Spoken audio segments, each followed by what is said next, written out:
할렐루야. 하나님 우리 아버지, 우리 주 예수 그리스도 성령 하나님 삼위일체 하나님께 영광과 감사와 찬송을 돌려드립니다. 1년의 성경 일독하는 꿀송의 보약 큐티, 오늘 2020년 9월 5일 토요일 하나님 말씀 공부 249번째 시작하겠습니다. 에스겔 40장에서 42장입니다. 자, 찬송 한 장하고 시작하겠습니다. 찬송가 545장. 이 눈에 아무 증거 아니 배어도 믿음으로 나아가리라. 이 귀에 아무 소리 안 들려도 하나님의 약속 위에 서리라.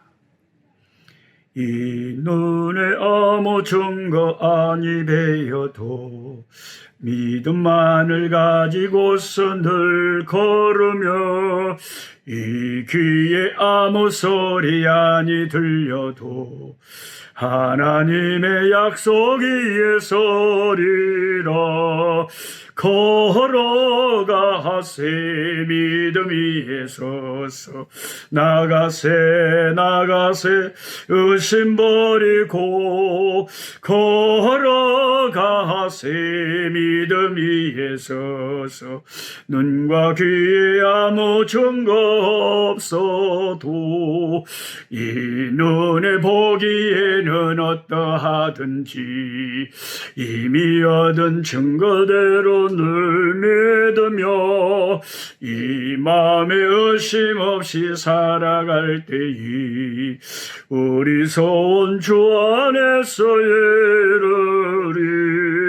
걸어가세 믿음 위에 서서 나가세 의심 버리고 걸어가세 믿음 위에 서서 눈과 귀에 아무 증거 없어도 주님의 거룩함을 두고 맹세한 주 하나님 아버지는 참 미쁘다. 그 귀한 모든 약속 믿는 자에게 능치 못할 무슨 일이 있을까. 걸어가세 믿음 위에 서서 나가세 의심 버리고 걸어가세 믿음 위에 서서 눈과 귀에 아무 증거 없어도 아멘. 의인은 오직 믿음으로 말미암아 살리라. 믿음으로 사는 거예요. 자, 에스겔 40장을 펼쳐보시면 이제 이상 중에 다시 회복된 예루살렘 성전의 환상을 하나님이 보여주십니다. 계속해서 48장까지 있는 에스겔서 말씀은 둘로 딱 호박같이 잘라가지고 25장부터는 회복에 초점이 맞춰져 있고 1장부터 24장까지는 이스라엘의 패망에 그 애언에 초점이 맞춰져 있다. 제가 미리 말씀드렸죠. 그래 이제 하나님께서 하나하나 회복시키시고 회복된 자기 백성에게 새 영을 불어주시고 생기를 불어넣어 주셔서 마른 뼈 같은 이 이스라엘 백성들을 생기를 불어넣고 강한 군대로 만드셨는데 이제는 하나님의 성전이 다시 그 백성과 함께 계셔야 되고 하나님의 영광이 하나님의 임재가 그 백성과 함께 돌아와야 되잖아요. 하나님이 우리와 함께 사셔야 일이 완성되는 거예요. 하나님의 일단 함께 사시려면 하나님의 성전이 다시 회복돼야 되거든요. 40장 1절 우리가 사로잡힌 지 25째 해에 왔다. 사로잡힌 지 5년째 해에 하나님의 그발강께에서 주의 말씀이 임해서 사명의 길을 걸었는데 벌써 25년이 됐네요. 성이 함락된 후 14년 첫째 달 열째 날에 그날에 여호와의 권능이 내게 임하여 날 데리고 이스라엘 땅으로 가시되 하나님이 이상 중에 날 데리고 이스라엘 땅에 이르러 나를 매우 높은 산 위에 내려놓으시는데 거기에서 나무로 향하여 성읍 형상 같은 것이 있더라. 날 데리시고 거기에 이르시니 모양이 녹같이 빛난 사람 하나가 손에 산줄과 청량하는 장대를 가지고 문에 서 있더니 그 사람이 내게 이르되 인자야 내가 네게 보이는 그것을 눈으로 보고 귀로 들으며 네 마음으로 생각할지어다. 내가 이것을 내게 보이려고 이리로 데리고 왔나니 너는 본 것을 다 이스라엘 족속에게 전할지어다 하더라. 뭘 보여주려고 하냐면 새로 회복된 새 예루살렘 성전을 보여주려고 하는 거예요. 5절 봅니다. 이제 동쪽을 향한 이스트 게이트. 이 동쪽 문이 성경에서는 이 동쪽이라는 거, 이스턴 게이트, 이스트 게이트. 이게 참 여러분 좀 이런 성경적인 지식을 갖고 있으면 앞으로 왜 자꾸 동쪽을 향한 문, 동쪽 문 그까 그런 것에 대해서 이제 이해가 되실 거예요. 예, 제가 남아공 쪽에서 선교할 때 지금도 제 딸이 거기서 이 코로나 와중에도 12명의 우리 이제 그 아들 돌아보고 있습니다만은 이 남아공에 저희 신학교가 있고 우리 아이들이 있어요. 아프리카 아이들. 근데 남아공의 그 요하네스버그라고 가장 큰 도시에 가보면 이게 큰 그냥 쇼핑몰, 우리 한국으로 말하면 겁나게 큰 백화점, 그런 백화점이 있는데 이게 각 동서남북별로 큰 백화점들이 차지하고 있어요.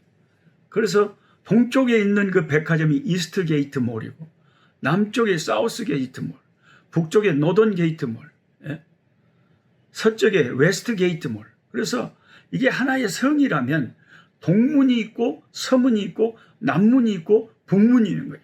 서울로 말하면 남대문이 있고 뭐 서대문이 있고 그런 것처럼 그래요. 옛날 성에는 서대문, 남대문이 이 문 안에, 성 안에 사람들이 살고 성 밖에 살다.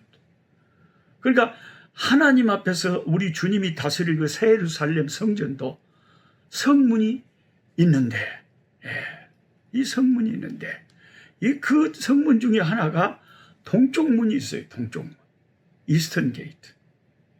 근데 이 동쪽 문이 왜 중요하냐면은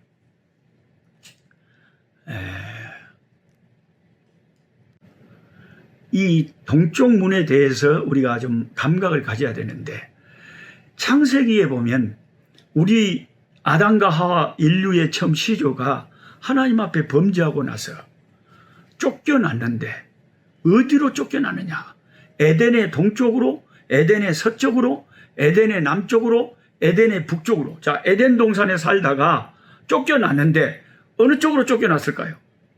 이걸 성경 퀴즈를 딱 내보면 교회를 10년 다닌 사람도 한 번도 이런 성경 공부를 안 해본 사람은 아니 그런 거이 다 목사님 성경에 있어요. 이거 어디로 쫓겨났다. 이 땅께요. 창세기에. 그러니까 공부를 한 사람들은 동쪽으로 쫓겨났다고 다 그래요. 그래서 에덴의 동쪽이라는 영화도 있잖아요. 에덴의 동쪽. 에덴의 동쪽으로 이 아담과 하와가 쫓겨난 거예요. 에덴의 동쪽으로. 그리고 타락한 인류가 계속 동쪽으로 이동을 합니다. 창세기에 보면. 최초로 그 동쪽으로 가는 그 이동 경로를 역류하는 그 사건이 바로 아브라함 사건이에요. 아브라함은 동쪽으로 가는 것이 아니라 동쪽에서 서쪽으로 약속의 땅 가나안으로 갈대아 우르에서 거꾸로 역류해 왔죠.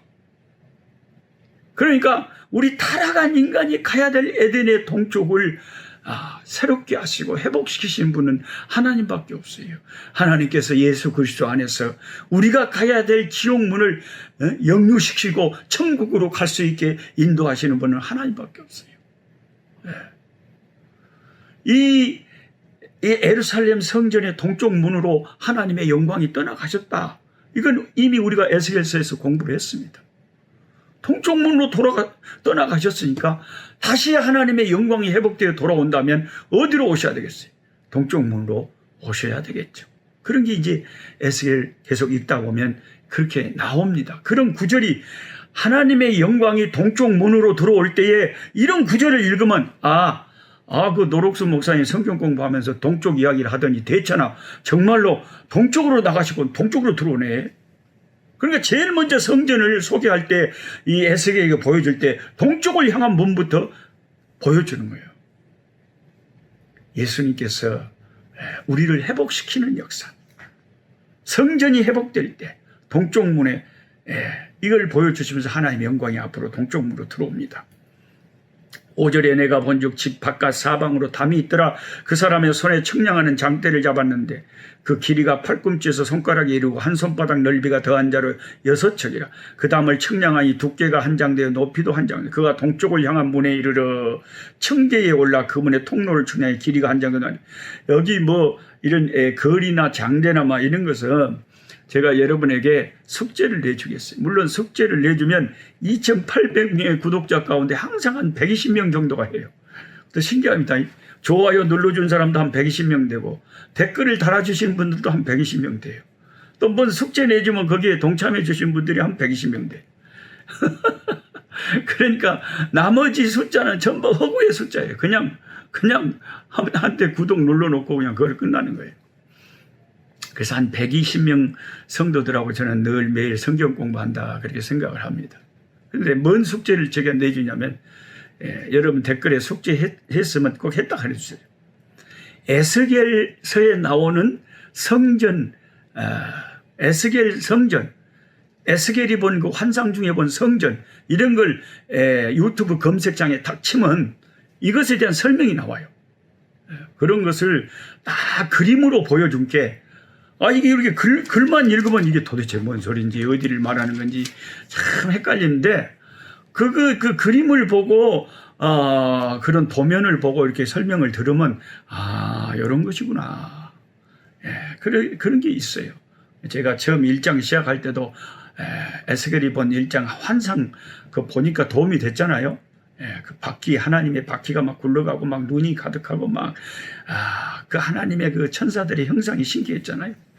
그러니까 이거 40장부터 나오는 그 이스라엘 성전, 회복될 성전에 대한 것도 분명히 이게 유튜브에 잘 이렇게 시청각 재료가 나와 있으니까 그걸 꼭 한번 보시는 게 숙제하시기 바랍니다.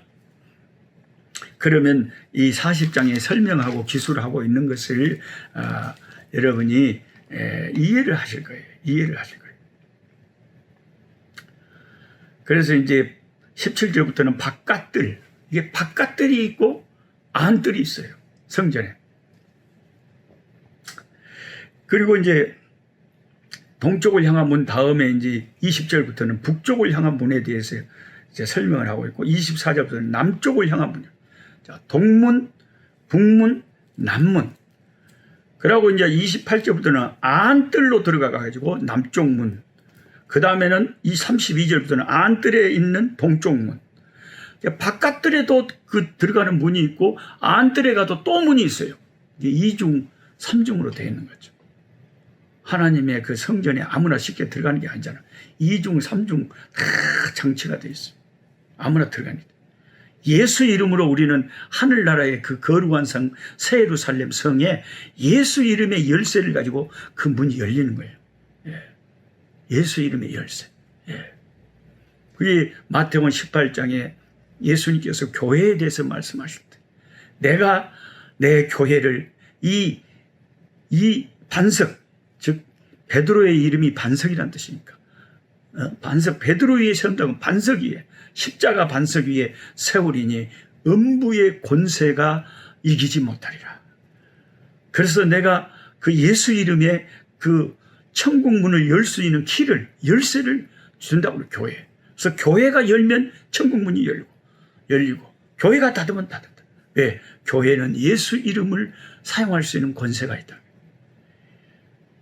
그래서 예수 이름이 이렇게 청청이 있는 성전의 문들을 열고 들어갈 수 있는 유일한 능력이다. 38절부터는 안뜰의 북쪽 문에 있는 부속 건물들 이런 게 나와 있어요. 그리고 48절부터는 성전 문의 현관에 대해서 말합니다. 그래서 여러분 제가 이렇게 글로만 이렇게 40장을 읽으면 아이고 이게 상상이 잘 안 돼요. 그림이 잘 안 그려져요. 근데 여러분 유튜브에 딱 그 에스겔 성전 환상 가면 딱 쳐서 에스겔 성전이 쫙 나오는 거 보면 여러분이 대강 여러분의 경건 노트에 그림을 한 판 그려볼 수가 있어요.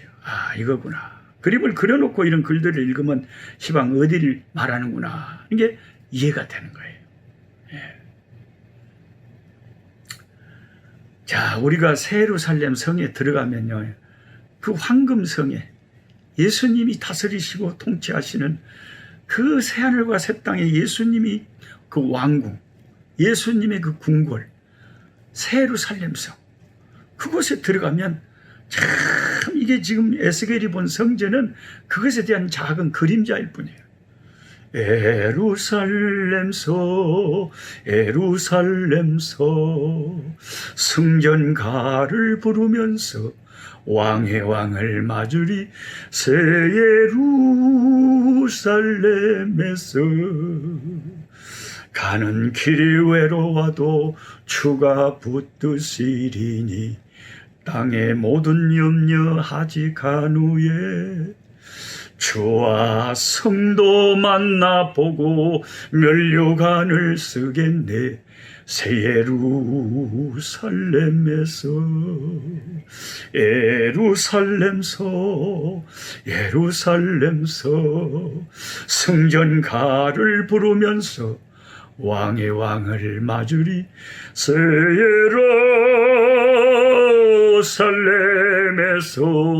예루살렘에서 제가 음정은 좀 불안하지만 새 예루살렘 이 에스겔서가 보여주고 있는 회복된 성전 예수님의 십자가의 피로 그의 백성들이 들어갈 수 있는 그 새 예루살렘 주님이 다스릴 그 영원한 영광의 그 성전에 그에 대한 이 묘사가 나와 있기 때문에 우리가 갈 영원한 소망을 그리고 있는 거예요.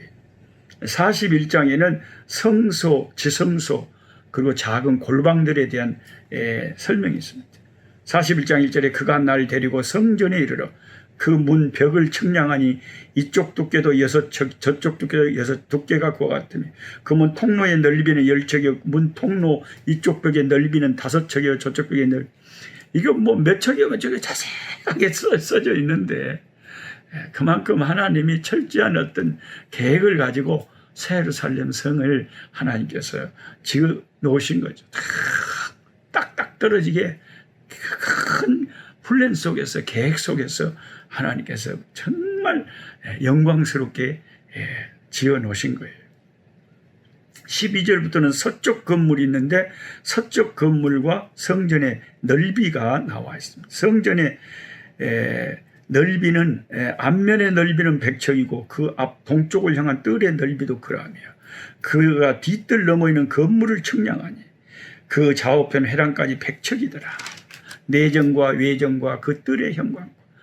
우리가 뭐 경복궁이나 이런 덕수궁에 가보면 임금이 사는 그 궁궐이 다양하잖아요. 크고. 근데 이제 그 중국에 그 옛날 황제가 살던 그런 그 성에 관광 갔다 오신 분들은 어머 우리나라 경복궁은 그 중국 황제의 그것에 비하면은 겁나게 쬐깐하다 그래요. 중국 황제가 사는 그 엄청난 북경에 있는 그 성이 대단하답니다. 대단하다. 저는 이제 중국의 그 공산당원이었던 한 믿음의 자매가 제가 사역하던 레소토 우리 흑인 교회 중국인인데 내가 한국인 동양인 목사니까 우리 교회를 출석을 했어요. 중국인 미세스 천이라고 하는 분이 상해에서 오셔서 UN 직원으로 오셨어요. 그 자기가 예수님을 영접하고 우리 교회 와서 눈물을 흘리면서 은혜를 받고 저를 데리고 그 레소토에 있는 중국인들이 운영하는 공장 막 옷공장 같은 거 있거든요. 메리아스 만들고 그런데 가서 중국인들을 모아놓고 목사님 우리 민족 이 사람들에게 성경 공부장 가르쳐주세요. 얼마나 훌륭한지 몰라요. 이제 공산당원이 예수 믿고 예수당원이 돼버리니까 아주 그렇게 열정적이에요. 그렇게 열심히. 근데 안식년으로 제가 한국에 왔을 때 국제 전화가 왔어요. 미세스 천이 상해에서 저한테 전화를 한 거예요. 자기가 몸이 안 좋았어요. 상해로 돌아왔는데 몸이 너무너무 아프고 암에 걸렸대요. 죽음이 다가오는데 마지막 세상 떠나기 전에 목사님 미안하지만 중국에 와서 저를 위해서 기도 한번 해주시면 안 되겠습니까? 목사님 너무너무 보고 싶어요. 제가 그 전화를 받고 어떤 목사가 중국에 와서 기도해 달라는데 안 갈 사람이 어디가 있어요? 참 신방을 내가 멀리도 갔습니다. 당장에 비행기 타고 그 당시에는 중국에 함부로 잘 다니지를 않았는데 그게 2000년 이전이니까요. 1999년 정도 됐을 거예요. 갔는데 이제 몇 명 우리 후배 목사들을 데리고 중국 선교를 정탐하러 갔는데 그분이 그 북경 공항에서 상해 공항에서 저를 영접하면서 펑펑 울어요. 세상에 여기까지 와줬다고. 그리고 기도해주고 예배드리고 다른 이제 선교지 어떻게 중국에 선교할까 하는 생각을 살펴보면서 왔는데 제가 다녀온 지 일주일 만에 그 딸이 또 전화가 왔어요. 목사님, 제 어머니가 하늘나라 가셨습니다. 그러니까 보세요. 사람이요. 세상을 떠날 때가 되면 하나님이 영의 눈을 열어줘가지고 내가 때가 가까웠구나 하는 게 느껴져요. 사도 바울도 그랬잖아요. 디모데후서 나의 떠날 기약이 가까웠도다. 그게 하나님이 점점 영의 눈을 열어주셔갖고 그게 안다니까요. 그래서 제가 이제 후회가 안 되는 게 그때 돌아가시기 전에 갔다 오기를 너무너무 잘했다. 그때 같이 간 후배 목사님 두 분이요. 그 중국 선교회를 조직해가지고 지금까지 중국 선교를 하고 있습니다. 거기 신학교를 세우고 늘 가서 돌아보고. 그 미세스 천 한 사람의 희생으로 헌신으로 또 많은 사람들에게 복음이 전파되고 선교의 진보가 일어나요. 그래서 참 하나님께서 참 놀라운 그 섭리를 가지시고 하나님께서 그 성전의 여러 가지 모습들을 보여주시는데 근데 그 담벽의 안에 내부에 들어가 보면 이런 기둥이나 이런 곳에 뭔 그림이 그려져 있냐면은 종려나무가 그려져 있다 그래요. 종려나무. 그랬죠. 19절에도 이쪽 종려나무를 향하였고 그렇죠. 사자 얼굴도 그려져 있고 그것이 종려나무를 향하였고. 그 여러분이 그 제가 내준 숙제를 보면 종려나무가 딱 벽에 있을 거예요. 종려나무가 왜 성전 안에 그려져 있냐? 그게 종려나무는요. 참 그 하나님의 번성, 하나님의 그 축복, 번창함을 그 상징하는 나무예요. 그래서 네 자녀들이 종려나무처럼 뻗어갈 것이다. 그게 복된 말씀이에요. 그러니까 하나님의 전안에 하나님 안에 거하는 자는 종려나무와 같은 거예요. 25절에도 이 성전문에 구룹과 종려나무를 새겼다. 천사들 모습도 그려놨고 종려나무를 그려놨어요. 그 다음에 42장에는 제사장 방이 또 따로 있어요. 왜냐하면 그 문지기 방도 있을 거고 제사장들 머무시는 방도 있을 거고 다양한 방들이 그 성전 안에 있어요. 우리가 이런 생각을 해요. 천국에 가면 내가 하나님이 나를 위해서 마련한 내 집이 맨션이라고 그랬잖아요. 내가 너희를 위하여 처소를 예비하러 가느니 요한복음 14장에 주님 그러셨잖아요. 그 처소가 영어 성경에는 맨션이라고 번역. 맨션. 맨션이 무슨 뜻이에요? 호화 저택을 맨션이다 그러는 거예요. 내가 너희를 위하여 호화 저택을 예비하러 가느니 가서 다 준비하면 내가 다시 너희에게로 와서 나 있는 곳에 너희도 있게 하리라. 주님 그러셨잖아요. 그러면 어떤 분은 이런 생각을 해보는 거예요. 내가 가서 천국에 가면 하나님이 내가 살 집을 단독주택으로 마련해 놓으셨을까? 아니면 꼭 호텔에 메토실에 내가 들어가는 것처럼 서울 힐튼 호텔 그 메토실에 내가 투숙하는 것처럼 하나님의 그 예루살렘이라고 하는 그 성의 어느 호실에 하나님이 나를 마련해 놓으셨을까? 근데 여러분 우리는 예루살렘 성이라 이렇게 한국말로 번역되어 있지만 저는 영어 성경을 같이 보고 있잖아요. 늘 거기 NIV 영어 성경에는 요한계시록에 세루살렘 성이라고 이렇게 써놓은데 영어 성경에는 뉴 제루살렘 시티라고 되어 있어요. 시티. 시티가 뭐예요? 도시죠, 도시. 에루살렘 성이라고 되어 있는데 실제로 영어 성경에는 세루살렘 도시예요, 도시. 도시. 도시라고 하는 개념이 그 한두 명이 구원받겠습니까? 헤아릴 수 없는 많은 무리들이 거기 산데 그게 도시죠, 도시죠. 거룩한 도시죠, 거룩한. 홀리 시티죠, 홀리 시티. 예. 그 도시. 그게 단독주택으로 주님이 만들어 놓으셨는지 그 하나님의 궁궐에 어느 호실의 방을 하나 나를 위해서 잡아 놓으셨는지 그건 저도 잘 모르겠어요. 가보면 알 겁니다. 가보면 알 겁니다. 같은 42장에 제사장 방에 대한 설명이 나와 있다. 이걸 말씀드립니다. 하나님 아버지 감사합니다. 오늘 또 아버지 뜨거운 2020년의 파란만장한 아버지 이 여름을 마무리하는 아버지 하나님이여, 참 여름도 이제 서서히 지나가고 있습니다. 그래도 뭔가 새벽에는 좀 서늘한 기운이 느낄 수 있습니다. 아버지, 뜨겁고 지루하고 코로나 질병으로 고통스러운 2020년의 여름철이 지나가고 있습니다. 하나님이 모든 것 또한 지나가리라. 주여, 이 복잡하고 험한 세상 지나는 동안 자, 위험한 곳 나 이를 때에 주님 반석되셔서 주여 우리를 주의 오른손으로 붙잡아 주시고 그 그늘 아래 쉬게 하시고, 주여 우리가 이 어지러운 고난의 때를 잘 감당하고 견뎌낼 수 있도록 우리를 붙잡아 주시옵소서. 하나님 지켜주시옵소서.